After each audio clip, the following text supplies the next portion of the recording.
धूल चेहरे पे थी और आईना साफ करता रहा।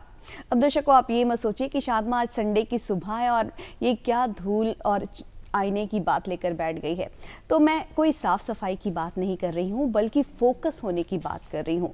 जी हाँ दर्शकों, कई बार हम भी अपने जीवन में यही गलती करते हैं कि जहाँ हमें फोकस करना होता है वहाँ फोकस नहीं करके, बल्कि हम अपनी सारी तवज्जो, सारा ध्यान कहीं और केंद्रित कर देते हैं। जिससे क्या होता है कि जब हमारे सामने कोई प्रॉब्लम आती है तो हम ये सोचते हैं कि अरे बाप रे, अब क्या होगा। लेकिन दर्शकों, यही वो वक्त होता है कि अब क्या होगा से हमें सोचना है कि अब क्या करना है। जिस वक्त हम अब ये सोचने पर मजबूर हो जाते हैं ना कि अब क्या होगा से अब क्या करना है, उसी वक्त हम प्रॉब्लम की सॉल्यूशन तक पहुंचने की कोशिश करना शुरू कर देते हैं। और यही तो जीवन है कि हमें घबराना नहीं है, बल्कि तमाम परिस्थितियों से निकलने का रास्ता सोचना है।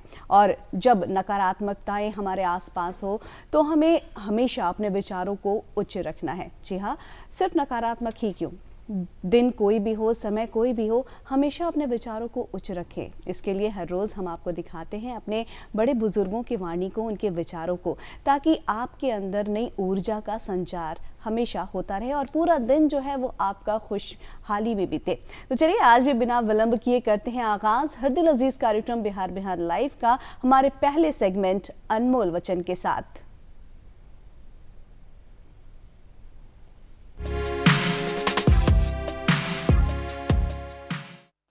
महात्मा गांधी ने कहा था, जब मैं सूर्यास्त और चंद्रमा के सौंदर्य की प्रशंसा करता हूं, मेरी आत्मा उसके निर्माता के पूजा के लिए विस्तृत हो उठती है।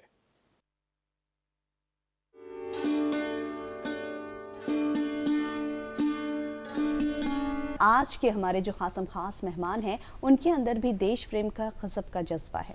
उन्होंने अपने देश प्रेम को, अपने देश की सेवा को इस तरह किया कि अपनी भारतीय संस्कृति को सहेजने का काम किया। कैसे सहेजा उन्हें, ये भी बताऊंगी उनसे बातचीत के क्रम में। तो चलिए मिलकर स्वागत करते हैं हमारे आज के बेहद ही खास मेहमान डॉक्टर नीलेश, जो कि fellow of royal numismatic society of London है। चलिए मिलकर स्वागत करते हैं। बहुत बहुत स्वागत है सर आपका हमारे विशेष कार्यक्रम बिहार बिहार लाइव में। बहुत बहुत शुक्रिया। जैसा कि मैंने अपने दर्शकों को बताया, कई ऐसे तरीके होते हैं, माध्यम होते हैं जिनसे हम अपनी देश सेवा की जो हमारी भावना होती है, जो हमारे अंदर होता है कि हम अपने देश की सेवा किसी न किसी रूप में कर सकें, उसका एक रूप ये भी है कि हमारी जो संस्कृति है वो हमारी धरोहर है, उसे सहेजें। उसे सहेजने का काम आपने किया। बहुत सारी बातचीत है, जाहिर सी बात है, बहुत कुछ आपसे जानना है, लेकिन फ़िलहाल मैं अपने दर्शकों की तरफ से मैं ये बोलना चाहूँगी कि आप सबसे पहले हमें न्यूमिस्मैटिक के बारे में बताएं कि एक सोसाइटी क्या है और कैसे कार्य करती है। जी, एक्चुअली जब हमारे कंट्री में अंग्रेज़ थे तो 1891 के समय जो सर्वेयर थे अलेक्जेंडर कनिंघम, उन्होंने ही आर्कियोलॉजिकल सर्वे ऑफ इंडिया की स्थापना की थी। तो उन्होंने एक पुस्तक लिखी एंशिएंट कॉइन्स ऑफ इंडिया, और वो कॉइन कलेक्शन का शौक़ भी रखते थे। उन्होंने उस पुस्तक में लंदन से प्रकाशित की थी 1891 में, और भारतीय सिक्कों के बारे में लिखा। और इतिहास जो पढ़ते हैं, जो विद्यार्थी हैं इतिहास के, प्राचीन इतिहास को पढ़ने के दो माध्यम हैं।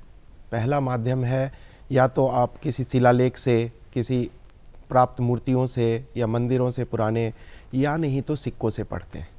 तो जो सिक्कों से इतिहास पढ़ने की पद्धति है उसी को न्यूमिस्मैटिक्स कहते हैं।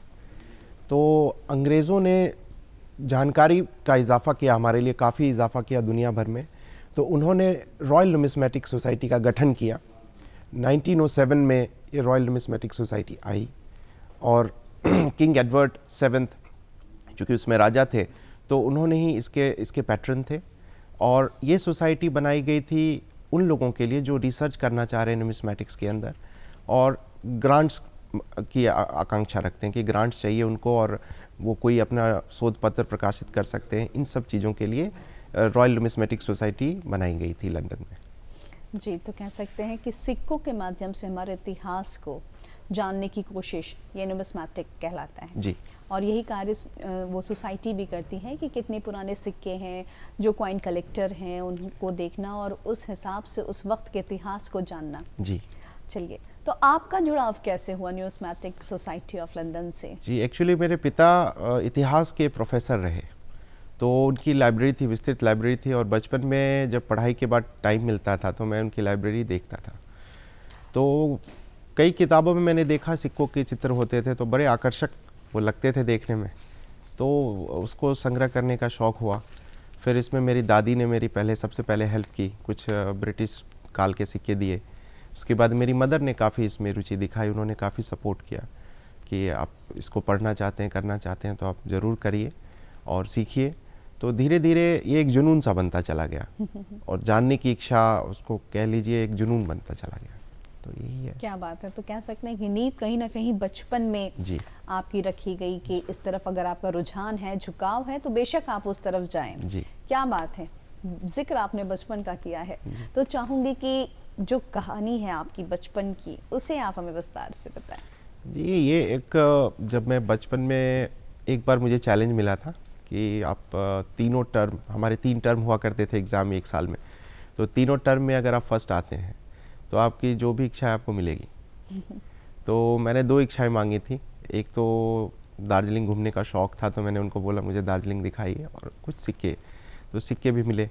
तो उस समय से उनको देखते देखते काफ़ी कुछ अलग लगता था, क्योंकि उस समय की चलने वाली करेंसी से वो काफ़ी अलग थे। चांदी के सिक्के होते थे, कॉपर के सिक्के होते थे, और उस पर राजा की आकृति होती थी, रानी की आकृति होती थी। तो बड़ा ही कौतूहल होता था और जानने की इच्छा होती थी ये है क्या, कैसे बनाया गया। तो फिर कुछ किताबें हाथ लग गई धीरे धीरे खोजते खोजते, जिसमें कि मुख्य है पीएल गुप्ता की बुक थी, और पीएल गुप्ता साहब ने कॉइन्स बुक लिखी है, जिसको बाद में national book trust new Delhi से भी प्रकाशित किया गया। तो वो सारी किताबें धीरे धीरे मुझे मिलने लग गई, उनको पढ़ने लग गया, और भारतीय कागजी मुद्रा और सिक्कों का संग्रह का बहुत शौक़ हुआ। तो कागजी मुद्रा पे तो मैंने काफ़ी दिनों तक रिसर्च किया और एक पुस्तक भी लिखी, और सिक्कों का, प्राचीन सिक्कों की रुचि आई, और वो मैं कर रहा था। काफ़ी पुराना, मतलब ये कह लीजिए, मुझे तो ये विश्वास ही नहीं होता था कि इतने पुराने सिक्के हम ले कैसे सकते हैं, ये तो म्यूज़ियम में रखी होती है। लेकिन आप यकीन मानिए, आज के डेट में भारत में जितने भी मेट्रो सिटीज़ हैं, बड़े बड़े शहर हैं, वहाँ पे एग्जीबिशंस कराई जाती है, और उस एग्जीबिशंस में शोध पत्र भी निकाली जाती है, और सिक्कों को भी दिखाया जाता है, और आपस में कलेक्टर्स बदलते हैं। आगे की जो आपकी कहानी है, आपकी आगे की जो जर्नी है, वो जानना चाहेंगे कि कैसे आपने पढ़ाई की और सोसाइटी ऑफ लंदन तक पहुँचे आप। जी, जब मैं बचपन में सिक्के देखता था, समझता था, तो पुराने, खासकर के जो प्राचीन सिक्के थे, प्राचीन सिक्कों में हम बात कर रहे हैं 6 शताब्दी ईसा पूर्व, और ये 6 शताब्दी 6 सेंचुरी एडी के पहले के सिक्के। तो 6 सेंचुरी एडी के पहले के सिक्कों में अलग अलग लिपि होती थी। अब उसको पढ़ना तो आता था नहीं, तो उसके लिए मुझे ट्रेनिंग चाहिए थी कि मैं सीखूं कि ये लिखा क्या है। तो उसमें काफ़ी दिक्कत आने लगी, तो अच्छी अच्छी पुस्तक खोजने के सिलसिले में मुझे एक पुस्तक मिली, जो मैं दिखाना चाहूँगा दर्शकों को। ये पुस्तक जो है, ये पुस्तक 1897 में जर्मनी में प्रकाशित हुई थी। तो 1897 में इस पुस्तक के अंदर एडवर्ड रैप्सन ने काफ़ी रिसर्च करने के बाद भारतीय सिक्कों की एक भूमिका लिखी है, और प्राचीन सिक्कों के बारे में इसमें सारी जानकारी रखी है। तो इस किताब को पढ़ने के बाद मुझे बहुत आइडिया मिला और समझ आया। देख सकते हैं आप इसके अंदर ये जो है चीज़ें हैं, देख सकते हैं इसके अंदर कई सारे पेज हैं, प्लेट्स भी हैं। ये देखिए सिक्कों के बारे में, हालांकि ये पुरानी पद्धति से छपा हुआ है तो क्लियर नहीं है, ये इस तरह के इमेजेस आ रहे हैं इसमें। तो इसको पढ़ने के बाद मुझे पता लगा कि क्या है ये सिक्के। फिर मैंने ब्राह्मी सीखने की कोशिश की। तो इस दरमियान मेरा क्या हुआ, पोस्ट ग्रेजुएट स्टडीज़ के लिए मुझे लंदन जाना पड़ा। तो वहाँ पे मुझे स्कॉलरशिप मिली हुई थी। तो पढ़ने के दरमियान वहाँ पता चला कि ब्रिटिश म्यूज़ियम के पास एक ऐसी सोसाइटी है, रॉयल नुमिस्मेटिक सोसाइटी, जो काफ़ी पुराने समय से चला आ रहा है, जहाँ पे शोध करने के लिए ग्रांट्स मिलते हैं, रिसर्च ग्रांट्स मिलते हैं। तो मैंने अप्रोच किया उनसे, उनके जो सेक्रेटरी थे रॉबर्ट प्रेसी, उनसे मेरी बात हुई। तो उन्होंने बोला कि ठीक है, आप प्रपोज़ल लिखिए और उसके बेसिस पे हम देखेंगे क्या कर सकते हैं। और कागज़ी मुद्रा, ये तब तक मेरा फिनिश हो रहा था, उसमें मैंने कागज़ी मुद्रा पे भी एक पुस्तक लिख ली थी। तो वो पुस्तक को उन्होंने देखा, फिर उन्होंने कहा आप फेलोशिप अप्लाई कीजिए, हम लोग आपको फेलोशिप प्रदान करेंगे। तो फेलोशिप मिल गई। फिर उनके जो यूनिवर्सिटी ऑफ लंदन में वारबर्ग इंस्टीट्यूट है, वहाँ पे ही उनके सारे लेक्चर्स होते हैं, सारे मीटिंग्स होते हैं। तो मैं वहाँ गया। वहाँ जाने के बाद उन्होंने मुझे बताया कि कैसे आप एंशिएंट कॉइन्स को पढ़ सकते हैं, जो मेरी इच्छा थी। तो उन्होंने बताया कि इसके काफ़ी स्पेशलाइज्ड बुक्स होते हैं, आप उन स्पेशलाइज्ड बुक्स को लीजिए और पढ़िए।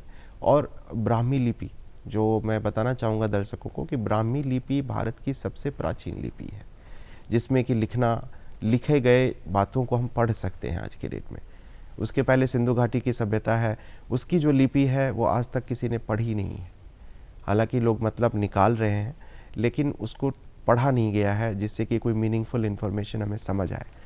तो ब्राह्मी लिपि हम कह सकते हैं कि 3rd सेंचुरी BC के समय से चला आ रहा है।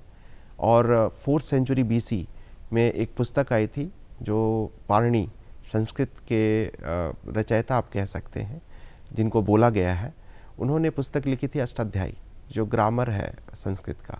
और उसके अंदर उस समय के 4th सेंचुरी BC के समय का भारत रहा होगा उसका वर्णन है। तो उसमें काफ़ी सारी जानकारी मिलती गई। फिर अच्छे पुस्तक मिले, और लंदन में ये हुआ कि वहाँ पे काफ़ी फोकस्ड रिसर्च है। तो आप अगर कुछ जानना चाहते हैं, अगर आपका सवाल फोकस्ड है तो आपको फोकस्ड आंसर मिलेंगे। तो उस वजह से मुझे काफ़ी मेहनत मतलब आसान होता चला गया। जी हाँ। और जानकारी बढ़ती रही। क्या बात है, मतलब कह सकते हैं कि ये जो सिलसिला था वो वही नहीं थमा, बल्कि लंदन भी जाने के बाद जिस चीज़ में, जिस क्षेत्र में आपकी रुचि थी, वहाँ ईश्वर ने आपको पहुँचाया और इस मुकाम तक आपको ये दिया कि जो आपकी रुचि है, जिसमें आपका इंटरेस्ट है, उसमें आपने खुलकर चीज़ों को समझा, जाना, पहचाना। जिक्र किया आपने आपकी पुस्तकों का, चाहेंगे कि आप अपनी पुस्तक के बारे में बताएं कि क्या कुछ आपने उसमें समेटा है, सहेजा है, और क्या कुछ बताना चाहा है अपनी पुस्तक के माध्यम से। जी ज़रूर। मेरी पुस्तक जो थी, सबसे पहली पुस्तक जो मैंने लिखी थी वो लंदन में लिखी थी, वो पुस्तक भी थी। और उसके बाद मैंने देखा कि हमारे भारतीय कागजी मुद्रा का इतिहास नहीं है। भारतीय कागजी मुद्रा जो हम पेपर मनी बोलते हैं, उसका कोई इतिहास नहीं है। कैटलॉग्स है, इतिहास नहीं।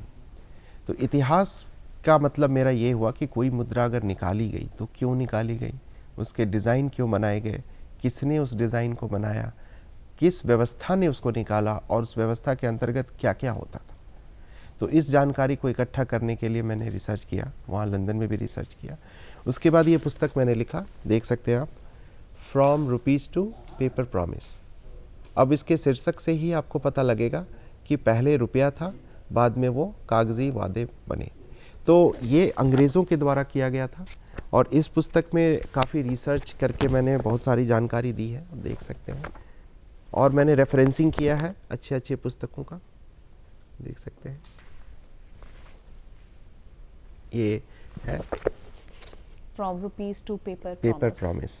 तो इस पुस्तक में 300 प्लस पेजेस हैं, और इस पुस्तक के अंदर मैंने हिस्ट्री को लिखा इंडियन पेपर मनी का, कि जब अंग्रेज़ ईस्ट इंडिया कंपनी का हमारे देश में राज था तो नवनिर्मित बैंक बनाए गए। और बैंक का गठन 1770, जब हम कहते हैं बैंक ऑफ हिंदुस्तान के समय से शुरू हुआ।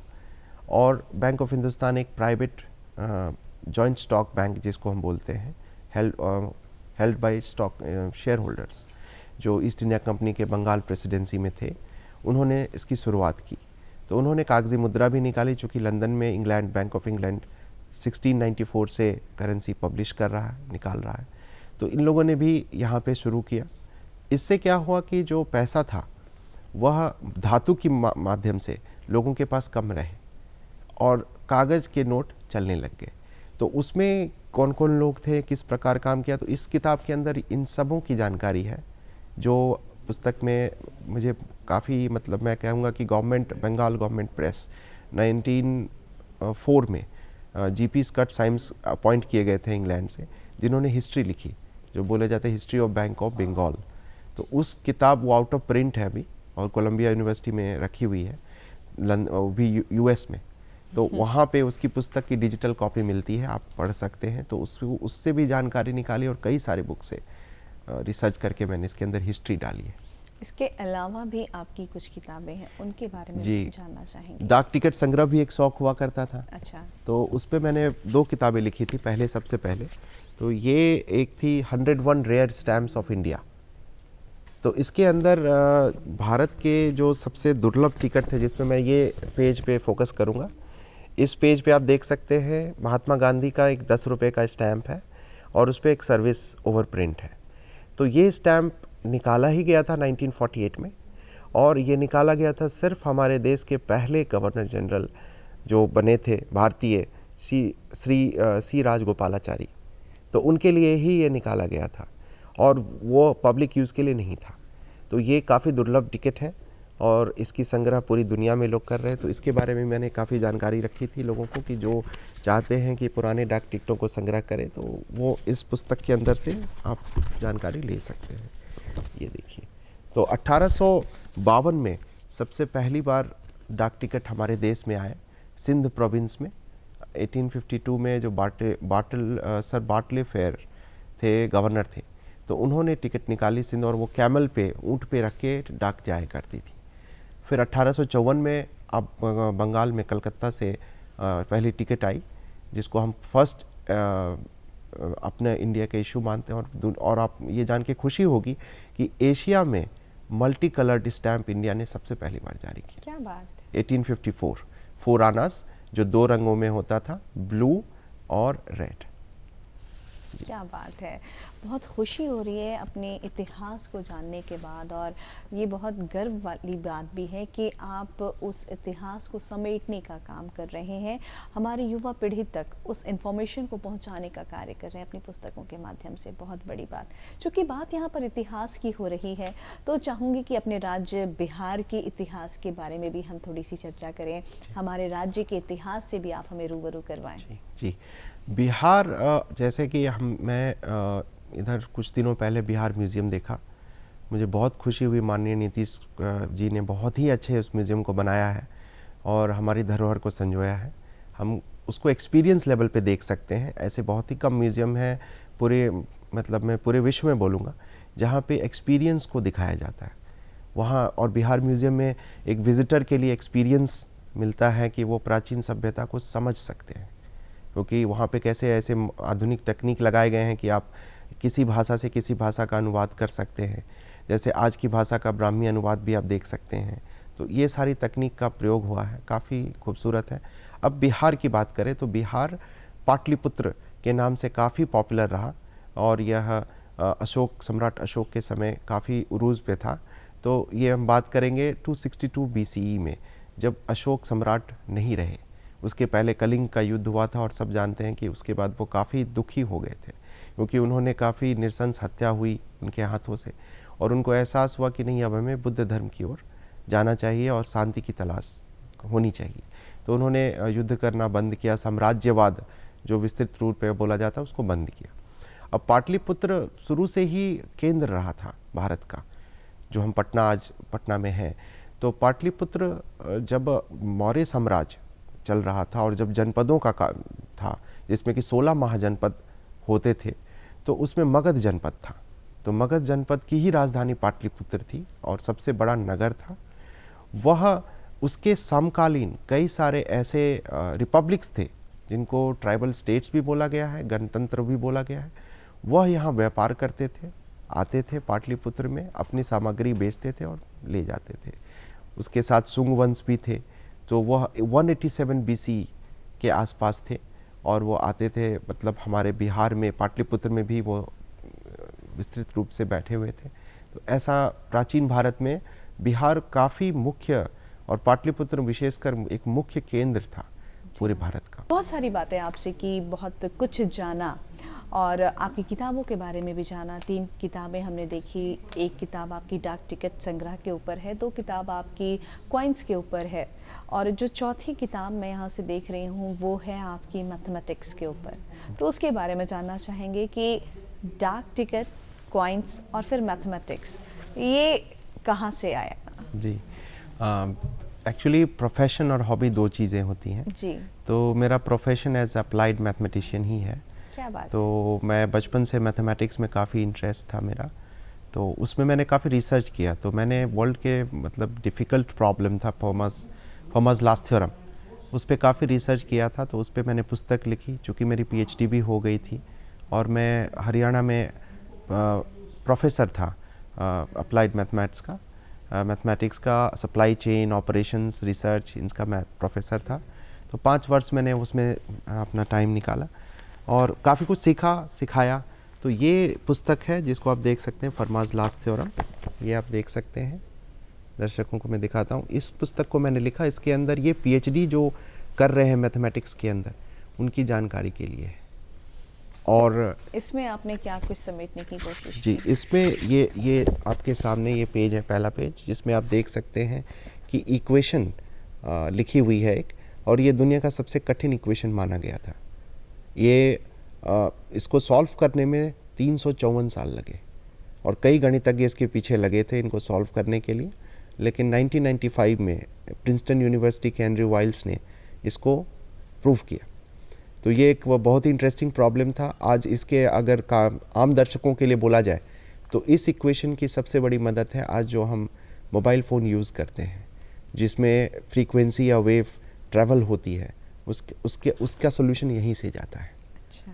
तो ये काफ़ी हमारे रियल लाइफ में काम आती है। तो ये मेरा प्रोफेशन है और हॉबी न्यूमिस्मैटिक्स है, जिसमें मैं काफ़ी रिसर्च करता जी हूँ। हाँ, और आपकी हॉबी की भी एक किताब मुझे दिख रही है जिसमें आपने शायद रेयर कॉइन्स का कलेक्शन जी, समेट कर जी, जी, सहेज कर जी, जी, रखा जी, है। मैं चाहूँगी कि उसे भी आप हमारे दर्शकों को ज़रूर जी, दिखाएं। ज़रूर। मैंने कुछ सिक्के दिखाने के लिए लाए हैं, और ये सिक्कों की खासियत ये है कि रामायण और महाभारत में क्योंकि उसे तो तथाकथित बोला गया है, लेकिन उसके अंदर जिन भी नगर के या जनपद के नाम हैं, उनके अगर नाम के सिक्के मिलते हैं, और उसी कालीन मतलब अंग्रेज़ों ने और जितने इतिहासकारों ने हैं इसे 3री से 4थी ईसा पूर्व का बताया है इन सिक्कों को। तो इसमें मेरे पास कुछ सिक्के हैं, अब जैसे मैं दिखाना चाहूँगा दर्शकों को, यह दिखा सकते हैं।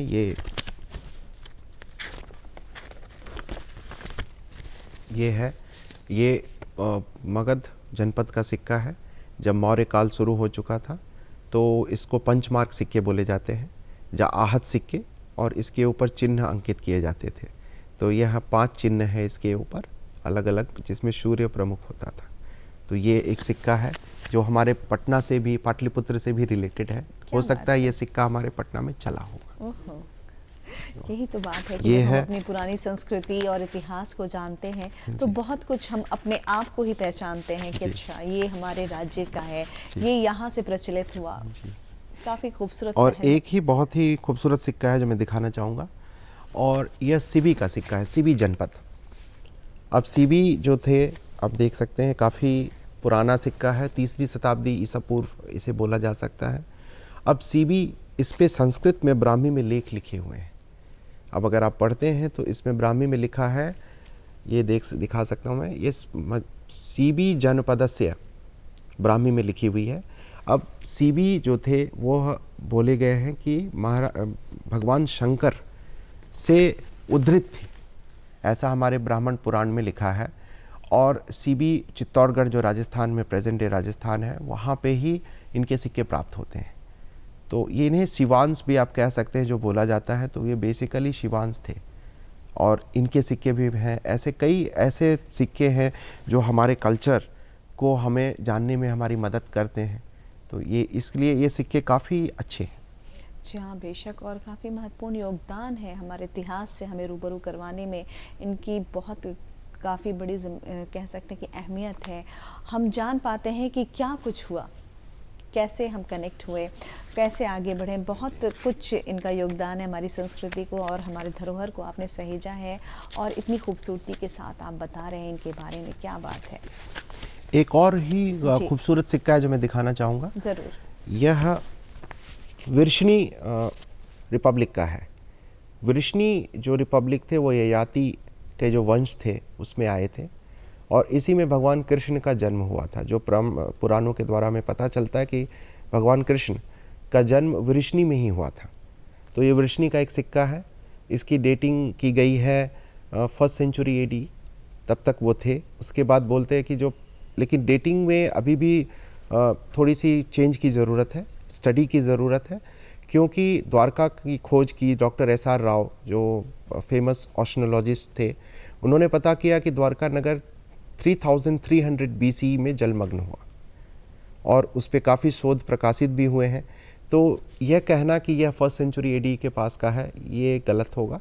तो इस पे रिसर्च चल रही है। तो ये इस पर जो है अग्रभाग में ब्राह्मी में लिखा है जियासा, और पीछे आप देख सकते हैं, पीछे इसके एक व्हील बनी हुई है, चक्र सा बना हुआ है, आप देख सकते हैं। और इस चक्र में आप इसको सुदर्शन चक्र के रूप में देखा गया है। अच्छा। तो यह भगवान कृष्ण का जो बताया जाता है, ये सुनेत, जब ये द्वारका नगर जलमग्न हुआ तो ये वहाँ से विस्थापित होकर ये लोग सुनेत, लुधियाना पंजाब जो है, सुनेत के एरिया में गए और वहाँ पे जो भी बचे हुए वृष्णिगण के लोग थे वो समाप्त हो गए। तो यह एक हमारे कल्चर से रिलेटेड बहुत ही इंटरेस्टिंग कॉइन है। जी हाँ, बेशक, बिल्कुल कह सकते हैं कि हमारे वेद, हमारे पुराण से हमें रूबरू करवाता है। ये कॉइन्स आपने कलेक्ट कर रखा है और इतनी अच्छे से हमें जानकारी दे रहे हैं, बहुत ही खूबसूरत, क्या बात है। तो इतने सारे जो अनुभव हैं आपके पास, उन अनुभव में से कुछ खट्टी मीठी कुछ याद चाहूँगी कि आप हमारे साथ शेयर करें। जी, कलेक्शन करने के दरमियान मैंने तो मतलब कुछ भी नहीं है। जैसे मुझे जाना है अमेरिका और मेरे पास कुछ नहीं है, तो कैसे जाएंगे? तो न्यूमिस्मेटिक्स की जर्नी ऐसी ही रही है। कई बार ऐसे मतलब धूर्त लोगों से भी सामना हुआ है जिन्होंने धोखा दिया है, लेकिन सीखने का ही मौका मिला है, मैंने उसको पॉजिटिव लेके चला, जी हाँ, समझा है। बिल्कुल। चूँकि वक्त की कमी है तो चाहूँगी कि चलते चलते क्या कुछ संदेश देना चाहेंगे आप हमारे दर्शकों को? जी ज़रूर, मैं दर्शकों से ये आग्रह करना चाहूँगा कि वो अपने धरोहर के बारे में इंटरेस्ट दिखाएं और राष्ट्र सेवा का कोई मार्ग लें। जैसे मेरे हिसाब से राष्ट्र सेवा एक जो कॉमन व्यक्ति कर सकता है, वो इन प्राचीन धरोहर को सहेज के कर सकता है। ये सबसे बड़ी राष्ट्र सेवा होगी। आज यह सिक्के विदेश में चले जा रहे हैं, इन्हें रोका जा सकता है अगर यहाँ के लोग इस पर इंटरेस्ट दिखाएंगे। जी हाँ, बेशक, बिल्कुल। और आपका तहे दिल से शुक्रिया अदा करना चाहेंगे कि आज आप यहाँ आए और इतनी सारी जानकारियाँ आपने हमारे साथ साझा की। तहे दिल से आपका शुक्रिया, बहुत बहुत शुक्रिया। बहुत बहुत धन्यवाद। तो दर्शकों, ये थे हमारे आज के बेहद ही ख़ास मेहमान, जिनसे हमने बहुत सारी बात की, जाना अपने इतिहास के बारे में, इन्होंने कैसे अपनी धरोहर, अपने इतिहास को सहेजने का काम किया है, ये जाना। और आज की इनकी कहानी से बहुत कुछ हमें सीखने को मिला। तो उम्मीद करती हूँ कि आपको हमारा आज का ये अंक पसंद आया होगा। तो अपने फीडबैक, अपने विचार हम तक ज़रूर पहुँचाएँ। उसके लिए नोट करें हमारा पता है कार्यक्रम बिहार बिहार, निदेशक DT बिहार, दूरदर्शन केंद्र पटना, फ्रेजर रोड पटना 8,01,। हमारा ईमेल एड्रेस है director DTK Patna@gmail.com।